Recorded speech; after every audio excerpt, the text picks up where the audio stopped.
부동산 규제가 거의 주거용 부동산에 지금 집중되고 있기 때문에 그 지역을 벗어난 곳이라든가 그 물건이 아닌 물건에 대해서는 풍선 효과로 외려 가격이 상승하거나 수익률이 올라가는 그런 부분들이 있습니다. 자, 일단 제목은 이렇게 나오죠. 작년 상업용 부동산 연간 투자 수익률 5에서 7%. 지금 뭐 정기예금 이자율이 한 2% 정도로 예상하고 채권 수익률도 그에 못지않게 낮은 걸로 지금 정리가 되고 있는데 그에 비해서 상가나 뭐 수익형 부동산에 대한 수익률은 지금 안정적으로 상당히 높은 부분이다라고 설명을 드릴 수 있겠고요. 내용을 보시면 이렇습니다. 자, 투자 수익률이고 평균 투자 수익률이죠. 오피스 같은 경우가 가장 높은데요. 7.67%고요. 자, 소규모 상가가 5.56% 정도의 투자 수익률을 나타내고 있습니다. 자, 분기별 공실률 추세인데요. 이 수익형 부동산을 얘기할 때 가장 조심해야 되는 게 공실이거든요. 1년에 한 달이라도 공실이 나면 수익률 자체는 한 10% 정도가 떨어질 수 있기 때문에 이 공실이 난다는 거는 수익형 부동산으로서의 가장 위험한 리스크를 얘기할 수 있는데 그 공실률입니다. 자, 제일 위에 있는 게 오피스죠. 여기서 보시는 대로 오피스는 투자 수익률이 가장 좋았는데 또 공실률 또한 가장 높음을 볼 수 있습니다. 또 수익률이 가장 낮았던 소규모 상가 같은 경우는 수익률은 가장 낮았지만 공실률 또한 가장 낮음을 볼 수 있습니다. 이 상태를 표만 보고 얘기했을 때는 소규모 상가에 투자하는 게 조금 더 안정적이다라고 말씀드릴 수 있겠고요. 오피스 같은 경우가 투자 수익률은 높으나 공실률이 높게 나타나는 결론 같은 경우는 내 투자 금액이 그만큼 적게 들어간다 이렇게 표현할 수 있을 것 같아요. 자, 작년 4분기 공실률입니다. 오피스는 전분기 대비해서 0.4% 떨어졌고요. 중대형 상가 등 소규모 상가들은 각각 조금씩 올랐네요. 자, 임대 가격 지수 경우 전분기 대비 오피스, 중대형 상가, 소규모 상가 전부 다 약간씩 떨어졌습니다. 자, 상업용 부동산 연간 투자 수익률이 5에서 7% 정도로 나타나고 채권이나 정기예금 등 다른 투자 상품보다 수익률이 높은 것으로 통계가 집계가 됐습니다. 굉장히 안정적으로 높다는 걸 증명할 수 있겠죠. 자, 투자 수익률은 오피스를 제외한 모든 상가용에서 전년 대비 좀 하락했다는 통계 자료입니다. 자, 제가 지금 상업용 부동산을 얘기하고 있는데 제가 오랜만에 예전에 했던 얘기를 한 번 더 해봐야 될 것 같아요. 이게 부동산 처음에 입문하실 때 제가 강의하는 내용인데 여기서는 한번 필요할 것 같습니다. 자, 부동산 투자라는 내용을 한번 알아보려고 해요. 자, 부동산 투자라는 내용에는 두 가지가 있습니다. 내가 할 수 있는 부동산 투자는 첫째, 직접적인 투자가 있고요. 둘째, 간접적인 투자가 있어요.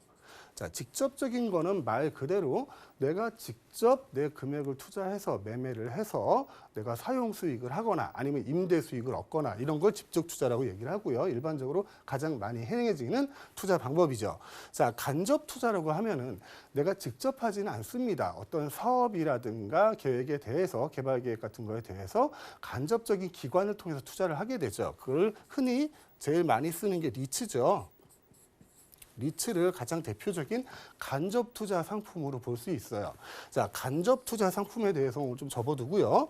직접 투자에 대해서 좀 말씀을 드릴까 합니다. 자, 직접 투자에 대해서는 또 두 가지로 나눌 수 있습니다. 첫째는 이제 차익형 투자를 볼 수 있겠고요. 차익형 투자를 보고 두 번째는 또 수익형 투자라는 내용을 볼 수 있을 거예요. 아까 말씀드린 상업용 부동산 같은 경우는 수익형 부동산에 들어가는 내용이겠죠. 자, 먼저 차익형 투자를 진행을 하시면은 제일 큰 목적이 이겁니다. 시세 차익이죠.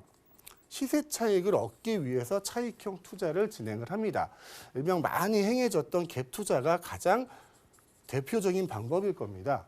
자, 이 차익형 투자는 접하기도 쉽고 내 투자 금액도 수익형에 비해서는 적게 들어가요. 그래서 부동산을 처음 시작하시는 분들이 많이 시작하시는 방법이 차익형 투자입니다.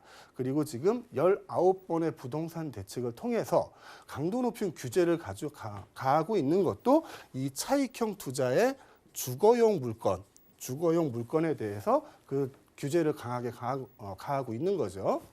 자, 수익형 투자 같은 경우는 주 목적이 임대 수익입니다. 임대 수익이고 그리고 똑같이 차익형 투자와 같이 시간이 지나면 시세 차익까지 볼 수 있죠. 시세 차익까지 볼 수 있습니다. 자, 말만 들으면 이 시세 차익의 임대 수익까지 볼 수 있으니까 수익형 부동산이 훨씬 유리한 게 아닙니까? 이렇게 질문하시는 분들이 꽤 있어요. 자, 결론적으로 말씀드리면 수익형 부동산이 나중에는 유리한 게 확실합니다. 하지만 수익형 부동산은 차익형 부동산에 비해서 투자 금액이 많이 들어가요. 그리고 대출을 활용해야지만 투자 수익률을 많이 높일 수가 있습니다. 그런 그 대출을 받기를 좀 부담스러워 하신다던가 처음에 부동산 투자를 시작해서 나 월세 받는 거 복잡해요. 나 상가 찾는 거 복잡해요. 그런 분들이 많기 때문에 대부분 차익형 투자를 시작하게 되는 거죠. 그래서 수익형 투자를 진행하실 때는 자, 임대 수익이 기본 목적이 되고 그다음에 시세 차익이라는 거죠. 자, 이 말씀을 제가 왜 드리냐면은 현재는 부동산을 보유한다는 것은 그 부동산을 보유하고 가져갈 수 있는 능력이 돼야 된다는 얘기인 거거든요. 지금의 부동산은 굉장히 많은 세금들이 올라갔습니다. 그리고 세금 자체가 올라갔으면 한번 올라간 세금은 내려가기가 힘들거든요. 그러니까 부동산을 보유한다. 예전 같으면 그냥 보유하고 있으면서 그 세금 자체가 큰 폭으로 움직임이 없었기 때문에 그 큰 부담이 없었어요. 하지만 지금은 뭐 재산세라든가 종합부동산세라든가 많은 폭으로 올라가게 됩니다. 첫째가 공시가격이 올라가죠. 공시가격 올라가고요. 둘째, 공정시장 가액 비율 이것도 올라가고요. 세 번째, 가장 크게 세율도 올라갑니다. 자, 모든 부동산을 보유하고 있으면서 내가 내야 할 세금들이 올라가고 있다는 거예요. 자, 이 내용들을 요 세금들을 버틸 수 있는 현금 유동성을 가지고 있어야 지금은 부동산을 보유할 수 있습니다. 그래서 제가 수익형 부동산을 말씀을 드리는 건데 차익형 투자 같은 경우는 현재는 수익이 없어요. 현재의 수익이 없고 내가 나중에 양도를 했을 때만 그 수익이 발생을 합니다. 근데 그 양도하는 기간이 5년이 될지 10년이 될지 그건 아직도 모르는 거거든요. 하지만 처음 내가 구매한 그 해부터 2년차, 3년차, 4년차 가면서 미래 가치에 대한 세금은 지금 내야 돼요. 그걸 버틸 수 있을 능력이 있어야지만 차익형 투자가 지금 가능합니다. 하지만 수익형 투자 같은 경우는 월세 수입이 발생을 합니다. 월세 수입이 발생을 하기 때문에 내가 내야 할 부동산의 세금이 월세 수입으로 대치가 된다는 거죠. 그래서 지금 같은 경우에 모든 규제가 주거용 부동산의 차익형에 몰려 있을 이런 시장에는 잠깐 눈을 돌려서 수익형 부동산 시장을 한번 살펴보는 게 어떨까 하는 생각으로 지금 이렇게 길게 말씀을 드렸는데요. 이 부동산이라는 게 상당히 유한한 자산이죠. 물리적인 개념으로는 절대 늘어날 수가 없습니다. 그래서 우리는 부동산을 보유한다는 자체는 내가 사는 주거 공간을 가질 수 있는 그 의미 외에도 자산 투자로서의 의미가 가장 컸었던 게 사실이거든요. 우리 할아버지 때도 그랬고 아버지 때도 그랬고요. 비단 우리나라뿐만은 아니죠. 외국 경우에도 항상 부동산을 보유한다는 것은 자산의 증식을 위한 투자 방법으로서 좋은 방법이었어요. 하지만 우리나라에서 지금 하지 말라고 하니까요. 안 될지 모르겠지만 하지 말라고 하니까 지금 상태에서는 수익형 부동산, 기존에 보지 않았던 수익형 부동산 쪽으로도 시선을 한번 돌려보면 어떨까 하는 심정으로 말씀을 드렸습니다. 2020년 부동산 투자 전략이라는 주제로 진행이 됩니다. 매주 토요일 오후 2시부터 2호선 신촌역 인근에서 진행이 되는데요. 전화 예약이 필수라고 합니다. 화면을 통해 나가는 번호로 반드시 예약 후에 참석해 주시기 바라겠습니다.